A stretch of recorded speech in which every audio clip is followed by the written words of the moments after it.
I used to think the weirdest thing about my evening runs was the way the city's shadows stretched and twisted, almost like they were trying to trick me. But last Tuesday, as the sun dipped behind the skyline, I noticed something off. My shadow split in two.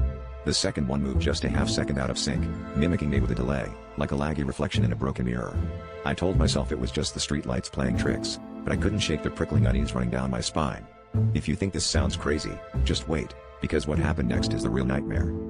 The following nights, I kept seeing it.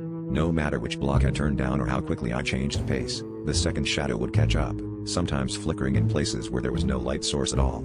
I tried stepping under neon signs, dancing past headlights, even ducking into alleyways to lose it, but it always returned, sometimes closer, sometimes further, but never gone. Once, I stopped under a bus shelter, heart pounding, and watched as the second shadow paused too, then slowly raised a hand, just after I did, a fraction too late, like it was learning. Paranoia crept into every corner of my life. I skipped my runs. I kept my curtains closed. But even inside, I'd catch glimpses of something dark in reflective surfaces, just at the edge of my vision. Tonight, desperate to prove I was imagining it, I forced myself outside under the one street light at the end of my block. My original shadow flickered faintly behind me, but the second one was sharper, deeper, standing alone in a pool of yellow light. The air felt thick, electric, like the moment before a storm. As I stared, paralyzed, the second shadow peeled away from the ground and took a step forward, without me moving at all.